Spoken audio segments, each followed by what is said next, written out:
हैं कि मुझे एक सीढ़ी की तरह प्रयोग करो और आगे बढ़ जाओ, अपने अंदर में आ जाओ।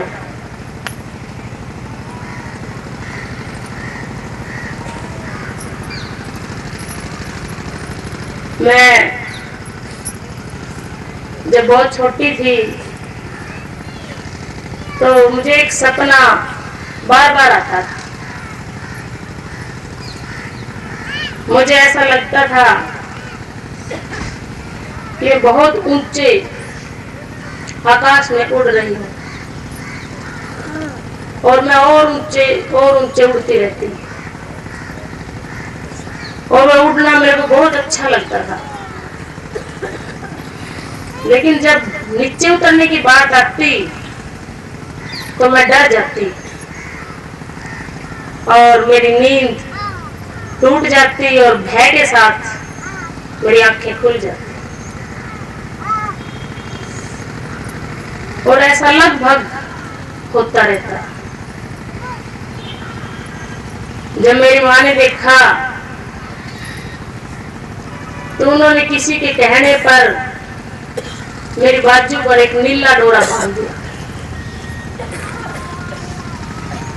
तो मैं कुछ समय के लिए नहीं डरी, लेकिन फिर वही स्वप्न आता, फिर उसी तरह डरती।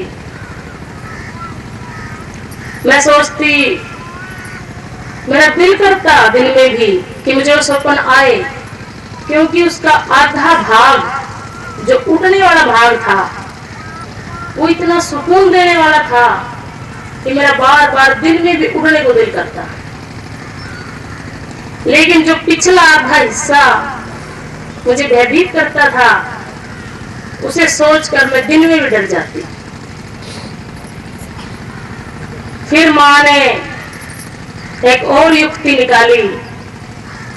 एक पानी का गिलास भरकर वो मेरी चारपाई के नीचे रख देती और मुझे कहती कि लो, अब पानी रख दिया है, अब तुम्हें डर नहीं लगेगा, आराम से सो जाओ। फिर क्या होने लगा, जिस दिन मैं खुद पानी रखती या अपनी माँ को पानी रखता हुआ देख लेती, उस दिन तो मुझे डर नहीं लगता। लेकिन जिस दिन मुझे पानी रखा होने का पता नहीं होता और चाहे पानी मेरी चारपाई के नीचे रखा होता, मैं फिर भी डर के उठती और जब देखती नीचे झुककर कि पानी रखा है, और फिर आराम से सो जाती। कोई डर नहीं मेरे को लगता था। मैं बहुत ही छोटी थी, उस वक्त की बात है, लेकिन ये बात तब भी मेरे दिमाग में बहुत बार आती कि पानी रखा होता है, सिर्फ मुझे पानी रखा होने की जानकारी नहीं होती और मैं डरती हूँ। और अगर मैं देख लेती हूँ कि पानी रखा है तो मुझे डर नहीं लगता। तो इसका मतलब ये एक विचार है।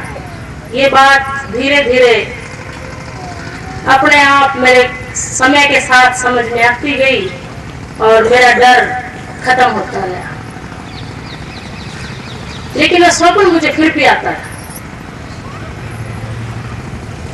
जब मैं सतगुरु के चरणों में गई,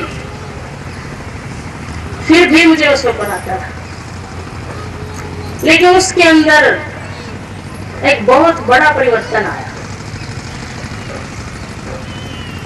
मैं निर्भय और निडर होकर सपने में उड़ने लगी। जहां मेरा दिल करता, जिस दिशा में मेरा दिल करता, मैं उस दिशा में उड़ने लगी। और यहाँ तक कि बड़े बड़े समुद्र, पहाड़, नदियां, नाले, बिल्डिंगें या कोई भी ऐसी मुश्किल जगह जिसे पार करना बड़ा कठिन हो, मैं बड़े आसानी से उसे पार कर लेती। और कोई दूसरा व्यक्ति, कोई भाई, कोई बहन सपने में मुसीबत में होता तो बड़ी आसानी से मैं उसे उस मुसीबत से निकाल देती। कभी हारना नहीं, कभी डरना नहीं, इतनी निर्भयता मेरे सपने के अंदर आ गई। इतनी तंग जगह है जहां से हमारे ये स्थूल हाथ भी नहीं निकल सके, इतनी जगह में से मैं निकल जाती और अपने साथ वाले को भी किसी को निकाल देती। और ऐसी ऐसी घटनाएं घटने लगी जो सच में ही घटती थी। यदि मैं आपको कोई बात बताऊं तो ऐसी ऊंची बातें घटी मेरे साथ अनेकों, जिन पर आदमी विश्वास नहीं कर सकता।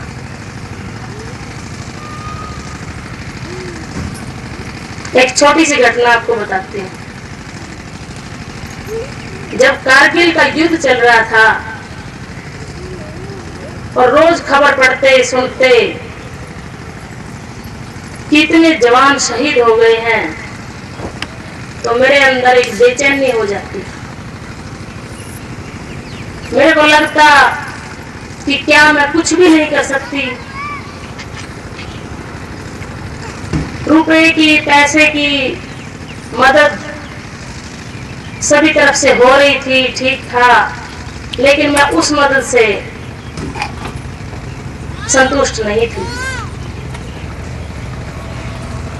मैं कुछ और करना चाहती थी और इस विचार ने मेरे को अंदर से कई दिनों तक इतना झिझोड़ कर रख दिया कि और कुछ सूझता ही नहीं था। और फिर एक दिन क्या हुआ, मैं सपने में उठकर कारगिल के युद्ध के मैदान में पहुंच गई और वहां जाकर मैंने जिस बहादुरी के साथ युद्ध लड़ा